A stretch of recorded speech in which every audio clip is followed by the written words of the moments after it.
pues gracias por la invitación y gracias a todos y a todas por venir. El título del encuentro de hoy es La democracia que queremos, ¿no? Y bueno, me parece absolutamente oportuno sentarnos a hablar y debatir sobre la democracia que queremos en estos términos, en estos tiempos, digo, de inestabilidad política y en el que se empieza a hacer más necesario que nunca un proyecto político masivo y de definición y de concreción, como decía Yolanda, de un nuevo pacto social.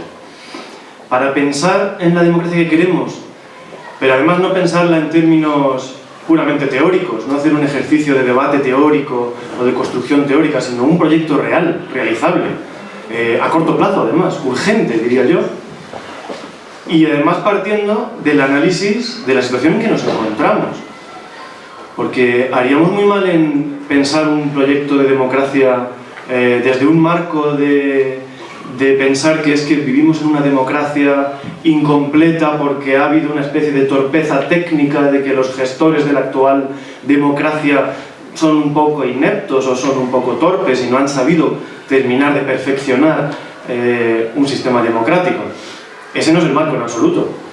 El marco en el que vivimos es un marco en el que un pequeño grupo de privilegiados, poderosísimo a nivel global, no quiere, no ha intentado construir, ha intentado por todos los medios socavar la posibilidad de todo sistema democrático. Entonces lo que se ha hecho es mantener unas formas democráticas en algunos niveles, pero salvaguardando su poder, que no pasa por las urnas, en todos los aspectos fundamentales, ¿no? Y esto se ha plasmado durante todo el periodo del turnismo partidista que hemos conocido en España después de la dictadura, en una realidad muy concreta. Por ejemplo, en los aspectos fundamentales, que son los aspectos económicos, cuesta muchísimo distinguir un programa del PSOE de un programa del PP. Muchísimo. Hay diferencias en otros aspectos, sobre todo en relación de derechos sociales, etc. Pero en la cuestión económica, que es una de las cosas fundamentales en sociedad, de hecho han saltado a la palestra en muchas ocasiones y son famosas las discusiones de acusarse mutuamente de robarse el programa. Ah, pero nosotros lo publicamos antes, ¿no? Pero si es que habéis cortado pegado el que era el nuestro, ¿no? Porque prácticamente no se distinguían. Porque ninguno de los dos se atrevía a decir sí se puede, a decir hay otras vías. Se puede romper con la ortodoxia liberal, se puede romper con la ortodoxia liberal que ha venido impuesta en la mayor parte del mundo, como por ejemplo han hecho algunos de los gobiernos en Latinoamérica, como citaba la compañera, ¿no? En esta semana, como sabéis, los líderes de Podemos han sido recibidos en Bolivia, en Ecuador, en Uruguay, y hemos tenido la oportunidad, muchos haciendo seguimiento de esta gira, de conocer datos que aquí son sistemáticamente negados, sistemáticamente ocultados, de cómo funcionan esos países, sobre los cuales se ha construido una especie de bloqueo mediático que los presenta como dictaduras horribles, cuando son países en los que, por supuesto perfectibles y por supuesto que ninguna fórmula es extrapolable y se puede cortapegar, pero en los que están creciendo económicamente después de haber hecho reestructuración de deuda, como por ejemplo en el caso de Ecuador, después de haber hecho una quita de deuda, una auditoría ciudadana de su deuda, que aquí a día de hoy se anuncia es que cualquier revisión e impago de deuda supondría la debacle económica. Bueno, mire usted, Ecuador ha hecho una auditoría pública de deuda, ha hecho una reestructuración y una quita de gran parte de la deuda y está creciendo a un ritmo que ya nos gustaría a la mayoría de los países europeos. Decía que para pensar en la democracia que queremos, entonces, primero habrá que pensar en qué consiste democracia, ¿no? Democracia es muchísimo más que votar. Por supuesto, y esto ha quedado evidente hoy desde el 15M, que había uno de los carteles que más, digamos, fue retuiteado y que dio la vuelta de los que había en la plaza, ¿no? de Sol, el 15 de mayo, que era aquello de tener sexo cada 4 años no es una vida sexual sana. Bueno, y pues efectivamente, ir a votar cada 4 años no es democracia ya hoy, ¿no? Es decir, no se puede plantear que limitarse a introducir un papelito en una urna por una lista cerrada, en la cual uno se ve obligado a votar por la solución menos mala, que es lo que ha sucedido siempre en este país. En este país, si os fijáis, no ganan los partidos pierden elecciones. Es decir, se vota a Aznar para dar un castigo a Felipe González por lo del GAL y por la corrupción, etcétera, etcétera. Se vota a Zapatero, no porque convenza y sea un líder adorado y que mucha gente lo siga y lo conozca y lo quiera, sino para castigar a Aznar por meternos en una guerra de manera antidemocrática. Y ahora se vuelve a votar a Rajoy, no porque sea un líder carismático y que Rajoy convenza mucho con su discurso, sino para castigar a Zapatero, entre otras cosas, por reformar la Constitución para priorizar el pago de la deuda y someter los derechos civiles y los derechos sociales de la población española a los dictados de la Troika y al sistema que cada vez más se conoce como deudocracia y que en Latinoamérica conocen muy bien, con unos resultados que a la vista están y que sobran los datos, ¿no? Entonces, democracia, para poder hablar de democracia y de la democracia que queremos, en primer lugar habrá que hablar de democracia económica. En un país donde ya casi un tercio de los trabajadores, estoy hablando de España, viven bajo el umbral de la pobreza, a pesar de tener un salario. Se ha roto aquel cinturón protector que era que si tú tienes empleo escapas a la pobreza. Eso ya no es así. La gente tiene un salario, tiene un puesto y vive en la pobreza. Aún así, por supuesto, no hablemos ya del 57% de paro, el índice de paro juvenil, por encima de países como Senegal. No hablemos ya del 500.000 de jóvenes exiliado económico que para poder tener un empleo, no ya para lo que estudió, sino incluso bastante más precario para lo que estudió, para poder tener un empleo, punto, aunque sea de camarero en McDonald's, tienen que ir a Londres, a París o a Latinoamérica, donde ahora muchos países nos ofrecen las oportunidades que nosotros les hemos estado negando durante mucho tiempo, ¿no? ¿Cuántos jóvenes de mi generación no tienen la suerte que tengo yo de poder ejercer como profesor en España, de mi generación de doctorandos, digo, y están dando docencia o investigación en Latinoamérica? Democracia significa, por tanto, reparto de riqueza. No es posible hablar de una democracia, de un sistema democrático, allá donde hay unos niveles de desigualdad absolutamente alarmantes. El índice de Gini en España, que como sabéis es uno de los que mide la desigualdad, se ha disparado por completo, ¿no? Se está disparando y sigue creciendo a un ritmo desbocado. No es posible hablar de democracia, además, en un país en el que se vienen recortando derechos, y cada vez más derechos, y cada vez más derechos. El derecho a la vivienda, ¿para qué hablar de él? El derecho al empleo, por supuesto, que llevan siendo papel mojado ya muchos años. Pero además, recientemente, el derecho a la educación, el derecho a la sanidad están puestos en cuestión. Vivimos en un país, como decía Yolanda, en el que hay gran parte de la población que no tiene acceso a la sanidad básica, como viene denunciando el movimiento de Yo Sí, Sanidad Universal. Es decir, esto es una barrabasada desde cualquier punto de vista, pero incluso desde el punto de vista técnico. Hubo muchos médicos de derechas que hicieron pública su denuncia de que esto lo que generaba son bolsas de marginación y de miseria y caldos de cultivo de enfermedades y de problemas patológicos cuando tú excluyes a barrios enteros y a poblaciones enteras del sistema sanitario. Esto no se puede hacer en un país democrático. Entonces, hablar de construir democracia es más allá de hablar de por supuesto, aplicar las posibilidades que las nuevas tecnologías ofrecen, por ejemplo, para la participación democrática. Significa, en este país, hablar de una profunda reforma que nos libre un poco de esta oligarquía que ha venido sometiendo el país un poco a sus dictados y a sus necesidades y a las realidades del libre mercado que nos ha traído la situación actual. Significa revisar profundamente las instituciones que nos gobiernan y la conexión de estas instituciones, la revisión que no se hizo. Y ahí hay muchas explicaciones sobre el balance de fuerzas en un momento histórico, pero no se hizo en el contexto de la transición. Y está pendiente. Muchísimas instituciones han conocido una continuidad muy grande entre lo que fue la dictadura y lo que es la situación actual. Y esto es patente, quiero decir, hay archivos históricos, está sobradamente documentado por muchos historiadores y es una revisión que tenemos pendiente en muchos ámbitos. Hace falta, por lo tanto, tener una visión sistémica y una visión de la estructura de poder dominante a día de hoy en España y en gran parte de los países del sur de Europa, para poder hablar de un proyecto democrático que ponga en cuestión, sobre todo, esa estructura de poder. Y para eso hace falta, y yo creo que este ha sido uno de los grandes aciertos del proyecto Podemos, esto es un proyecto que trasciende lo que es el ámbito de la izquierda. Este no es un proyecto de una tradición política, este no es un proyecto de una identidad política, no es un proyecto que pidamos la gente de izquierdas. Este es un proyecto del pueblo contra la casta, es así de claro. Es decir, es un proyecto que no es especialmente ni de derechas ni de izquierdas. Luchar contra la corrupción y pedir que vivamos en un país que no esté, y la mejor foto fija de la corrupción se puede ver en el caso que Fiscalía Anticorrupción ha puesto sobre la mesa ayer, ¿no?, de las tarjetas de Caja Madrid. Los grandes sindicatos, los partidos de izquierdas, todo el mundo está implicado en este. Es una cosa absolutamente transversal y que, digamos, no ha dejado títere con cabeza. Entonces, no es una cosa especialmente de izquierdas y quizá hace falta construir no una unidad de las izquierdas, sino una unidad popular. Es decir, captar el sentir de un pueblo y las demandas de un pueblo entero para luchar contra ese problema, contra esa gangrena de la corrupción y contra cosas tan evidentes como decir que habrá que poner primero las necesidades de la población, primero el derecho a la educación, el derecho a la sanidad por encima de los dictados de la troika y de los gobiernos poderosos del mundo y buscar, por lo tanto, otras vías alternativas.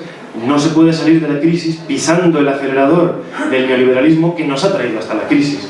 Las mismas medidas que nos trajeron hasta aquí no van a servir para sacarnos de aquí.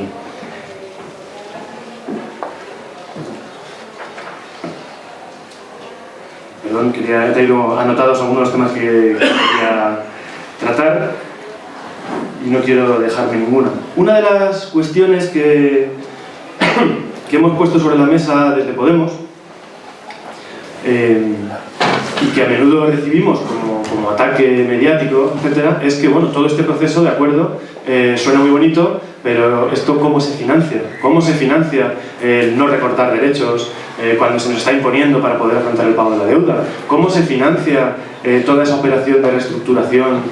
¿Cómo se financia el garantizar, por ejemplo, una renta básica? La propuesta de la renta básica universal, que para muchísima gente se ha llevado las manos a la cabeza y que supone simplemente pagar una renta, garantizar una renta que supone el umbral de la pobreza a todos los ciudadanos del país. Pues por supuesto que hay maneras de financiar este tipo de medidas. A día de hoy se dan las condiciones para la democracia en una serie de aspectos. Fijaos, por ejemplo, los niveles de alfabetización con los que contamos hoy día en Europa no tienen nada que ver con los que contaban proyectos latinoamericanos democráticos cuando surgieron y cuando llegaron al poder, proyectos apoyados en las luchas sociales, como es el caso de Ecuador o de Bolivia, que lo primero que tuvieron que afrontar, o de Venezuela, que lo primero que tuvieron que afrontar fue campañas masivas de alfabetización de millones de personas, ¿no?, que es una condición previa para la democracia y para la participación social. Bueno, estas condiciones ya contamos con ellas en Europa. Contamos con una instalación de nuevas tecnologías bastante buena. Contamos con una demanda social de democracia a día de hoy fortísima. Pero tenemos otros muchos retos, ¿no? Tenemos otros muchos retos, y uno de ellos es el de la financiación. Y a raíz de esto voy a dar simplemente algunos datos, tengo muchos más que si queréis en el debate lo podemos comentar, etcétera. Algunos datos que ilustran muy bien el nivel al que llega la estafa que estamos sufriendo, la llamada crisis, que en realidad tiene toda la forma de una estafa y que estamos sufriendo. En primer lugar, en España hay una cantidad enorme de recursos públicos sin utilizar, como por ejemplo, todos los pisos vacíos en manos de bancos que han sido rescatados. Desde el momento en que todos los ciudadanos damos nuestro dinero para rescatar bancos, porque se dice que los bancos tienen un interés público, un interés social, y por lo tanto nos interesa a todos rescatarlos, bien, bueno, eso pudiera ser así, eso es discutible. Ahora bien, si eso es así, lo que está claro es que los recursos que esos bancos tienen, obviamente han de ser puestos para el uso también de la población, sobre todo en un contexto en el que hay un déficit y un problema de vivienda evidente, ¿no? Eso es un ejemplo de cuantísimos recursos públicos, digamos, no se están poniendo al servicio de un proyecto de este tipo. Simplemente si recaudásemos, si la tasa fiscal de recaudación fuese la media europea, aparecerían 92.000 millones de euros anuales más. 92.000 millones, simplemente con ponernos al nivel de recaudación fiscal de la Unión Europea, porque estamos muy por debajo de él, ¿no? Esta cantidad equivale, estos son datos de Eurostat, esta cantidad equivale al triple de lo que pagamos en subsidios de desempleo. Esta cantidad supondría que en el año 2013, en vez de tener déficit, habría habido un superávit de 28.000 millones.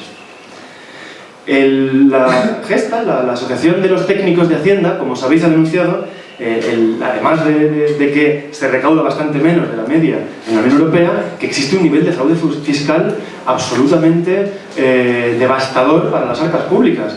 Se calcula en torno a un 23% del PIB de fraude fiscal. Obviamente, estamos hablando del cual, perdón, el 72% lo cometen las 3.000 mayores empresas y fortunas. Estamos hablando de otros 34.400 millones de euros más que aparecerían si se combatiese y se pusiesen servicios para combatir el fraude fiscal, que no se combate porque no se quiere. En España hay un técnico, un inspector de Hacienda por cada 2.000 habitantes, mientras que en Francia hay uno por cada 942, o en Alemania cada 740. Es decir, no se ponen los recursos para que aparezcan, a su vez, más recursos para poder financiar una calidad de vida y una mínimamente digna y una recuperación de la soberanía para la población española. No os voy a aburrir con más datos, ¿no? Hay muchísimos más.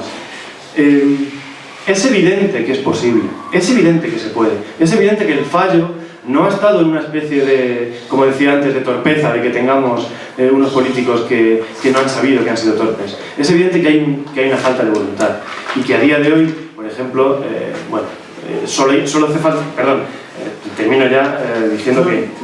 ¿Tengo tiempo? Todos 2 minutitos. Perfecto, muy bien. En este contexto, en el que surge el 15M, y fijaos, yo creo que desde el punto de vista político y sobre todo de los partidos es importante analizar por qué surge el 15M y en qué contexto surge el 15M.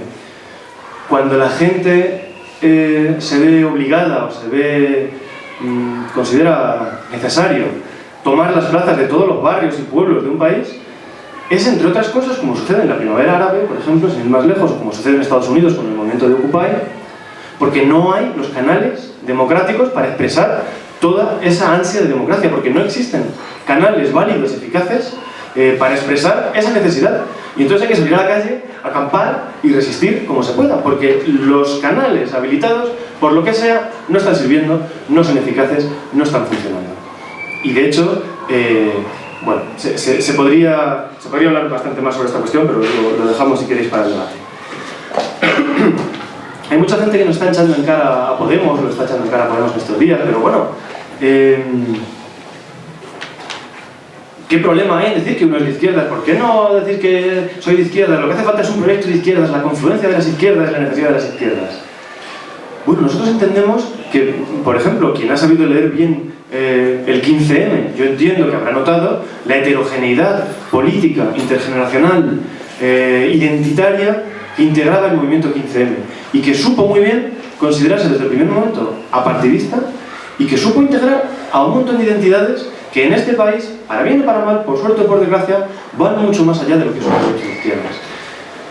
Y por supuesto que muchos de los que integramos Podemos tenemos años de experiencia en militancia de izquierdas y en participación en organizaciones de izquierdas, por supuesto que sí.